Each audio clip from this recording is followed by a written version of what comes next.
अन्नदाता अन्नदाता अन्नदाता नीत तुम्हारा अन्नदाता, पग पग पर है संग तुम्हारे अन्नदाता। लहू किसानों का बन के पसीना सींचता है धरती का सीना, मेहनत का तेरी हक दिलवाने, नई तकनीक नई खोज बताने। पशुधन को गुणवान बनाना, पौध सुरक्षा को सिखलाना, खेती के सब गुर समझाने, भारत का सरताज बनाने, आठों पहर है संग तुम्हारे अन्नदाता अन्नदाता। नमस्कार, आप सभी का स्वागत है अन्नदाता कार्यक्रम में। आपके साथ मैं हूं सोनाली सिंह। हमारे देश के किसान जन का पोषक है, वह श्रम का देवता है, अन्नदाता है। उसमें ही भारत की आत्मा निवास करती है। ऐसे ही किसानों की प्रगति के लिए हम खेती बाड़ी से जुड़ी हुई बहुत सी नई लाभकारी जानकारियां हर रोज सुबह लेकर आते हैं। तो चलिए कार्यक्रम शुरू करने से पहले देखते हैं क्या है आज के अन्नदाता में। तोरई की फसल से अधिक उत्पादन लेने के लिए सलाह। बोरो धान की फसल में किए जाने वाले जरूरी कार्य।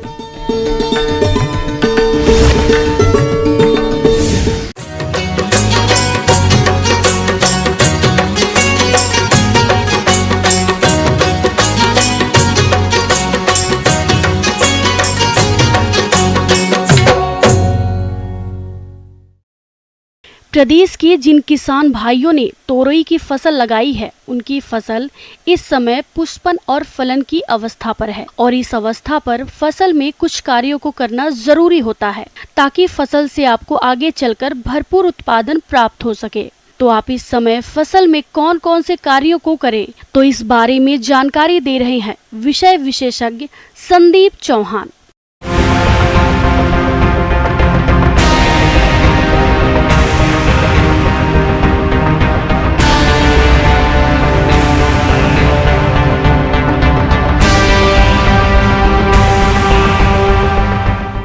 आज हम लेकर आए आपके लिए तोरई की खेती। तोरई की खेती में किए जाने वाले कार्य।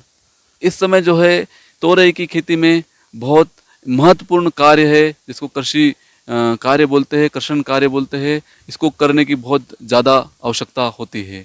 इस समय जो है तोरई की फसल में सबसे महत्वपूर्ण जो कार्य है आपको निंदाई और गुड़ाई। निंदाई गुड़ाई इस समय जो है फसल मांग कर रही है। आपके खेतों में आप देखेंगे कि फसल जो है निराई गुड़ाई की मांग कर रही है। तो निराई गुड़ाई के लिए जो है किसान भाइयों तोरई की फसल में जो है निराई गुड़ाई खुरपी से, और जिनके पास में जो है उन्नत यंत्र है वो रोटरी टिलर के माध्यम से जो है निराई गुड़ाई करें। किसान भाइयों, तोरई की फसल अभी फूल और फलन की अवस्था पर है और इस अवस्था पर अगर आप सिंचाई प्रबंधन ठीक तरह से नहीं करते हैं तो आपके फसल उत्पादन में भारी गिरावट आ सकती है। इसलिए आप फसल में नमी की कमी न होने दें। तो किसान भाई जो है इस समय निराई गुड़ाई करने के साथ साथ में जो है जो कार्य होता है गर्मी के मौसम में वो है सिंचाई प्रबंधन। किसान भाई को सिंचाई प्रबंधन पर भी विशेष ध्यान देना चाहिए। किसान भाइयों को मिट्टी के आधार पर, फसल के आधार पर जो है और फसल की मांग अनुसार जो है इस समय सिंचाई करने की आवश्यकता है। अमूमन अगर बात करें तो तोरई की खेती में, तोरई की फसल में जो है 6 से 7 दिन के अंतराल में सिंचाई करने की आवश्यकता होती है। और जिन किसान भाइयों ने तोरई की खेती जो है ड्रिप के माध्यम से कर रखी है, टपक सिंचाई के माध्यम से कर रखी है, तो उनके लिए बहुत ही फायदेमंद टपक सिंचाई साबित होती है। तो किसान भाइयों को ये सब तकनीकों का समावेश अपने खेतों में करना चाहिए। साथ ही साथ जो है हम अभी बात करें कि इस समय फसल जो है तोरई की जो फसल है वो खाना मांग रही है, पोषण मांग रही है। तो इसके लिए जो है परनी छिड़काव जो बहुत ही कारगर सिद्ध हो रहा है। परनी छिड़काव के रूप में किसान भाइयों को जो NPK आता है 19-19-19 के नाम से मार्केट में उपलब्ध है। इसकी जो है 1 किलोग्राम मात्रा प्रति एकड़ की दर से 150 लीटर पानी में घोल बनाकर छिड़काव करे, या अगर कई किसान भाइयों ने इसको कम लगा रखा है तो 100 ग्राम प्रति 15 लीटर पानी में किसान भाई घोल बनाकर छिड़काव करता है, तो इसके परिणाम बहुत ही बेहतर मिलते हैं। और जिन किसान भाइयों ने जो है ड्रिप लगा रखी है, तो वो किसान भाई जो है वेंचुरी के माध्यम से फर्टिगेशन कर सकते हैं और इसका जो है बहुत ही अच्छा जो है परिणाम इसका प्राप्त कर सकते हैं। तोरई की फसल में कीट और रोग द्वारा अधिक नुकसान पहुंचाया जाता है, जिसके कारण फसल उत्पादन पर विपरीत प्रभाव पड़ता है। अगर आप इन कीट और रोगों के नियंत्रण पर ध्यान नहीं देते हैं तो आपकी पूरी फसल नष्ट हो सकती है, इसलिए आप इनका समय रहते नियंत्रण करें। अब हम देख रहे हैं किसानों के खेतों में इस समय जो है सबसे बड़ी समस्या जो आती है कीट की, बीमारी की। तो कद्दू वर्गीय फसलों में हम देखते ज़्यादातर जो है यही पंपकिन बीटल जो बहुत ही तेजी से इस समय लगता है कद्दू वर्गीय फसलों में। तो इसके लिए जो है किसान भाइयों को जो है पंपकिन बीटल के लिए जो है अल्फा मेथिन नाम की जो दवाई है उसकी 25 से 30 ml मात्रा प्रति टंकी के हिसाब से जो है किसान भाइयों को उपयोग करना चाहिए। और दूसरा बहुत ही महत्वपूर्ण और किसानों के लिए नुकसानदायक कीड़ा है फल मक्खी, जिसकी चर्चा किसान भाई हर समय करता है। हम जब भी खेतों में जाते हैं किसानों के खेतों में तो यही कहता है, साहब हमने तो बहुत अच्छे तरीके से ये खेती कर रहे थे, वो कीड़ा आता है डंक मार के चला जाता है और हमारे उत्पादन को कमी करता है, हमारे उत्पादन को नुकसान पहुंचाता है।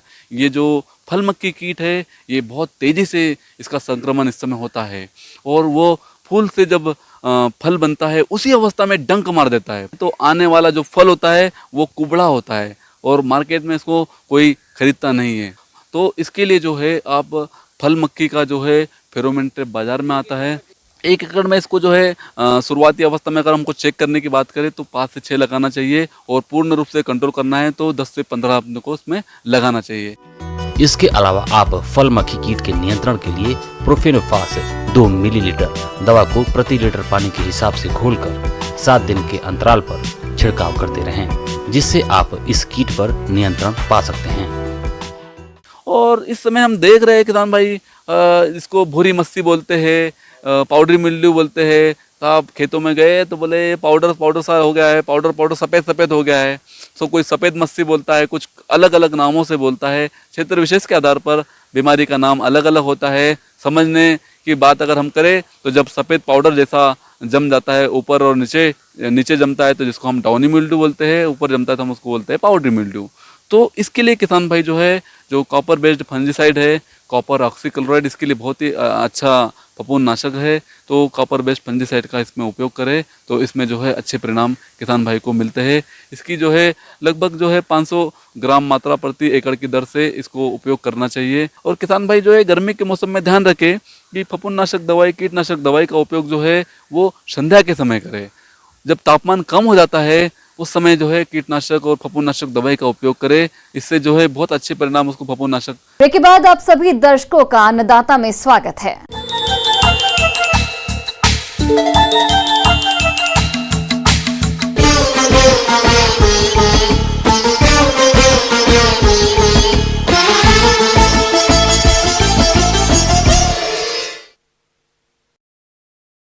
प्रदेश के जिन किसानों ने बोरो धान की रोपाई समय से की थी, उनकी फसल अभी बढ़वार की अवस्था में है।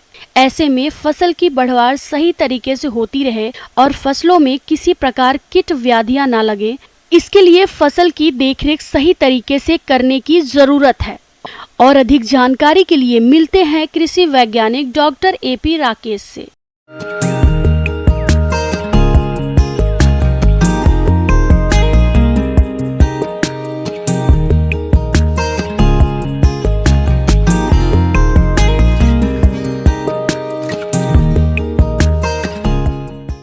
कुछ क्षेत्रों में बोरो धान की खेती होती है।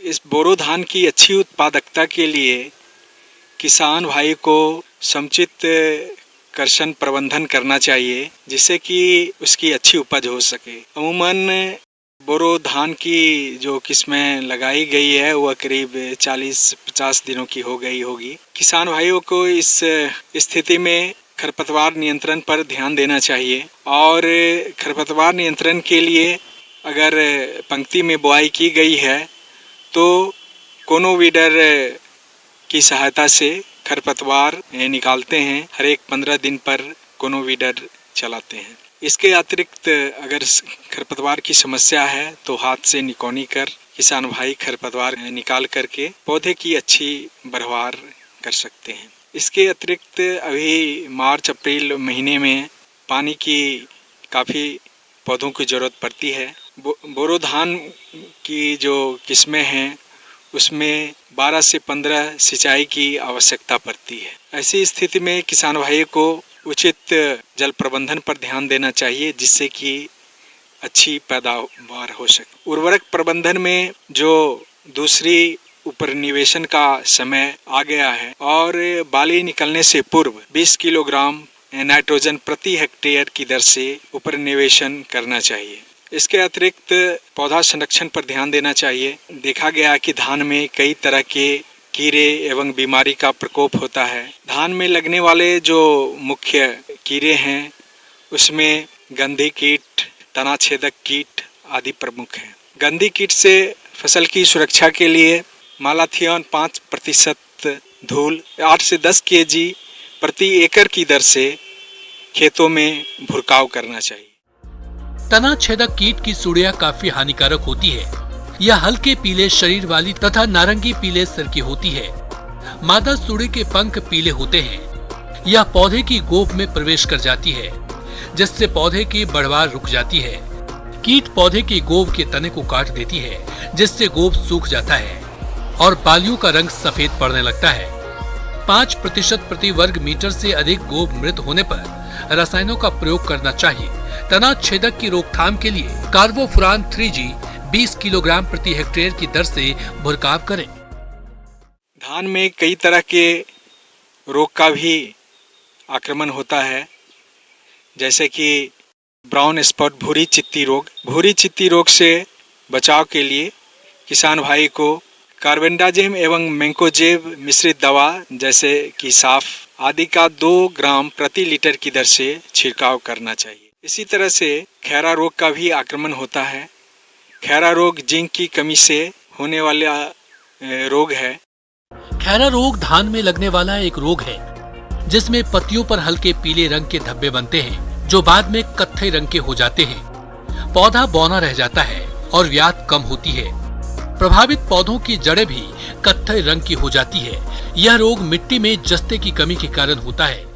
इससे बचाव के लिए 5 किलोग्राम जिंक सल्फेट एवं 2.5 किलो भुजा चूना अलग अलग मिट्टी के बर्तन में पानी में डाल करके रात भर छोड़ देते हैं।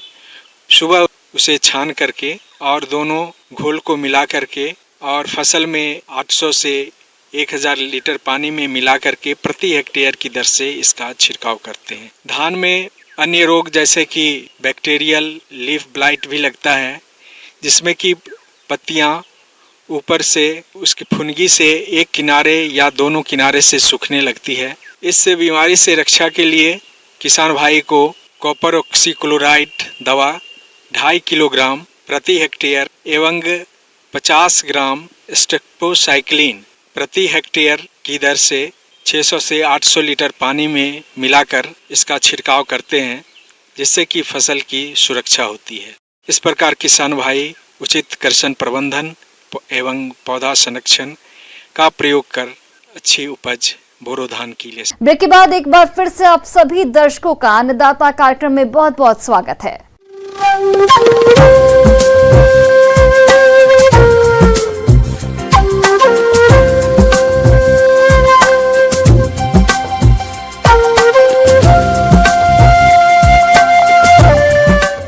मौसम विभाग के रिपोर्ट पर साप्ताहिक कृषि सलाह इस प्रकार है।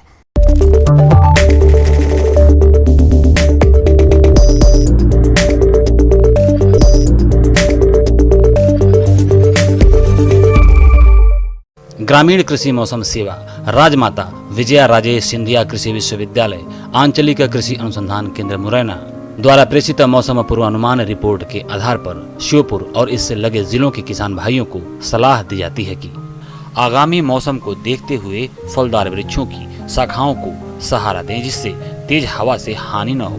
मिट्टी परीक्षण हेतु नमूना लेकर निकटतम मृदा परीक्षण प्रयोगशाला में भेजें। ग्रीष्मकालीन गहरी जुताई करें। खेत की नरवाई में आग न लगाएं। यदि बादल युक्त मौसम है तो रस चूसक कीटों के प्रकोप की संभावना होती है। इनके नियंत्रण के लिए थायोमेथाक्साम या एसिटामिप्रिड दवा 0.35 से 0.45 ग्राम प्रति लीटर पानी के हिसाब से घोल बनाकर छिड़काव करें। जायद फसलों जैसे कद्दू वर्गीय सब्जियों, लौकी, गिलकी, खीरा, ककड़ी, कद्दू, तरबूज और खरबूज की तुड़ाई करते रहें और सिंचाई की व्यवस्था करें। लता वाली सब्जियों में जल और उर्वरक की सही मात्रा अच्छी फसल के लिए जरूरी है। कद्दू के लाल कीट के नियंत्रण के लिए इमिडाक्लोप्रिड की 1 मिलीलीटर मात्रा प्रति 3 लीटर पानी के हिसाब से घोल बनाकर छिड़काव करें। नींबू की फसल में जल मांग अधिक होती है, अतः प्रतिदिन सिंचाई करें। बेर की टॉप वर्किंग यानी कटाई छटाई का यह सही समय है, अतः अति शीघ्र टॉप वर्किंग करें। रजनीगंधा फूल की लगातार कटाई अवश्य सुनिश्चित करें। उद्यान की फसल मुख्यतः फल उद्यान लगाने के इच्छुक किसान भाई 1x1x1 मीटर का गड्ढा तैयार कर उपचार के लिए खुले रखकर धूप दिखाएं। मवेशियों को पशु चिकित्सक की सलाह से कृमि नाशक दवा खिलाएं। हैचरी से यदि चूजे पालने के लिए ले जा रहे हैं तो फार्म पर पहुंचने पर इन्हें इलेक्ट्रॉल पाउडर 1 से 2 ग्राम प्रति लीटर पानी में मिलाकर पीने को दें। बड़ी मुर्गियों को भी दिन में गर्म घंटों में इलेक्ट्रॉल मिला हुआ पानी दें। पशु बाड़े को हवादार बनाएं और नीचे बारदाने लटकाकर ठंडा रखें। पशुओं को लू लगने पर छायादार जगह पर ले जाकर गीले कपड़े से पूरे शरीर को बार बार पोंछें। मौसम पूर्वानुमान को देखते हुए पशुओं को दिन में 11 से 4 बजे के बीच चारागाह में न भेजें। खासकर भैंस वर्गीय पशुओं को इससे दुग्ध उत्पादन प्रभावित हो जाता है। मुर्गी घर की छत पर टाट या घास फूस से छांव की व्यवस्था करें। साथ ही पीने के लिए ठंडे पानी की उचित व्यवस्था करें।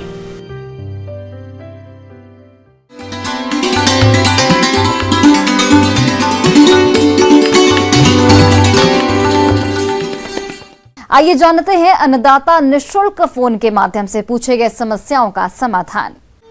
आज की अन्नदाता हेल्पलाइन में हमने जिस प्रश्न को शामिल किया है उसे पूछा है ग्राम बेतिया, जिला ग्वालियर के मोहन राजावत ने। आपने उड़द की फसल में किए जाने वाले जरूरी कार्यों पर जानकारी चाहिए है, तो इसके लिए देखिए कार्यक्रम का यह अंश।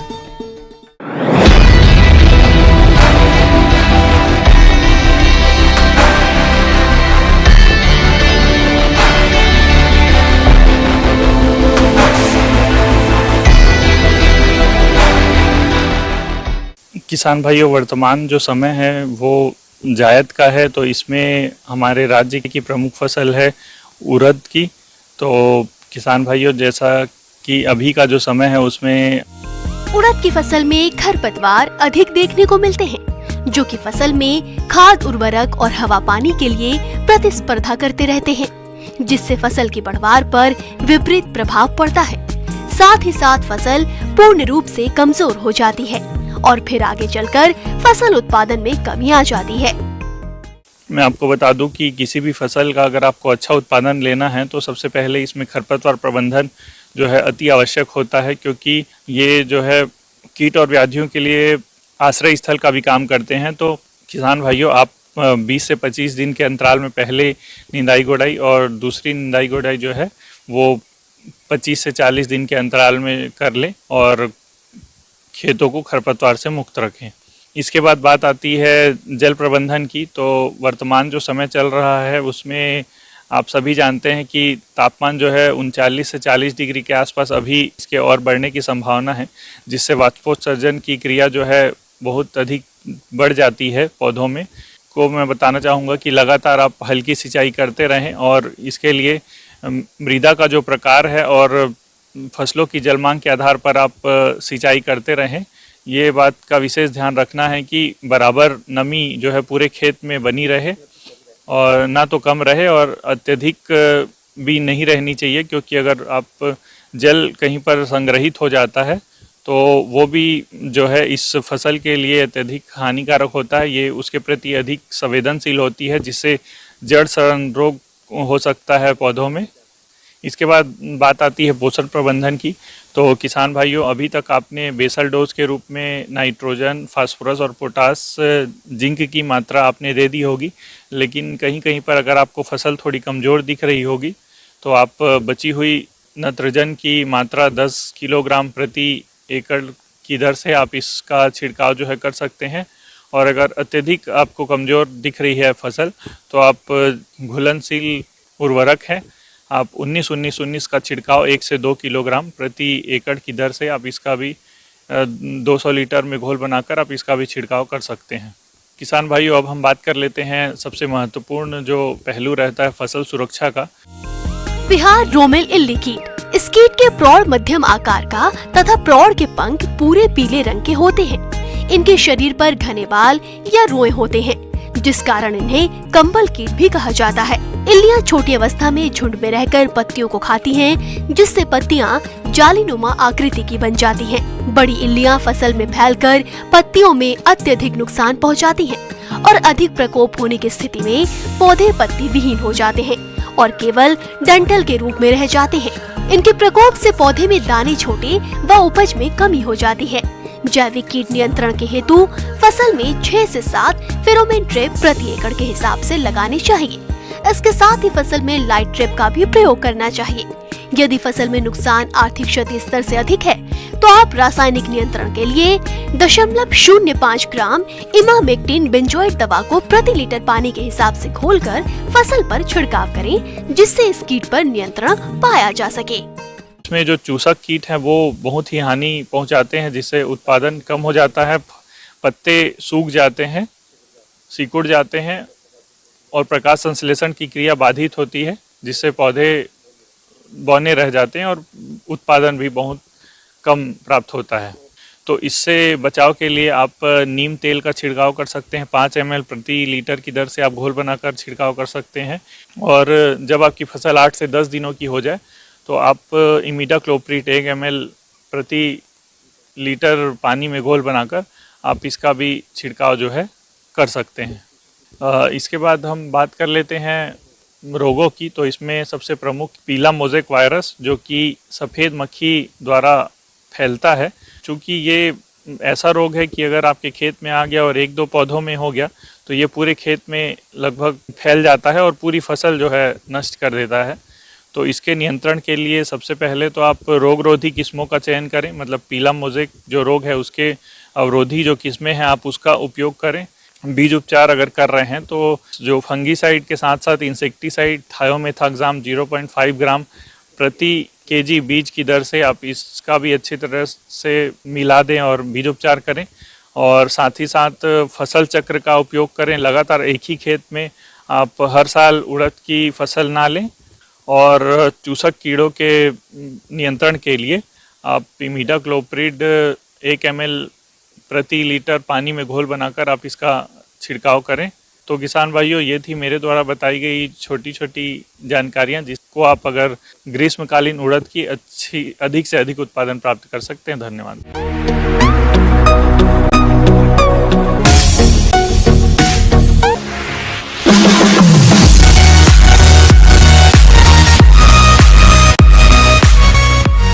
एक नजर डालते हैं राज्य के कुछ मंडियों के प्रमुख फसलों के बाजार भाव पर।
किसान भाइयों, कृषि संबंधित समस्या या सुझावों के लिए आप हमें इस पते पर संपर्क कर सकते हैं।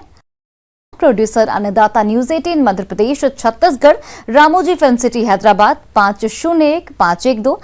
साथ ही आप हमें ईमेल भी कर सकते हैं। हमारा ईमेल आईडी है p18annadatamp@news18.com। इसके अतिरिक्त आप हमें निःशुल्क हेल्पलाइन नंबर 1800-8892-163 पर सोमवार से शनिवार सुबह 10 से शाम 4 बजे के बीच संपर्क कर सकते हैं। अब समय हो रहा है आपसे विदा लेने का। कल फिर से आपसे मुलाकात होगी कृषि से जुड़ी महत्वपूर्ण जानकारियों के साथ। नमस्कार।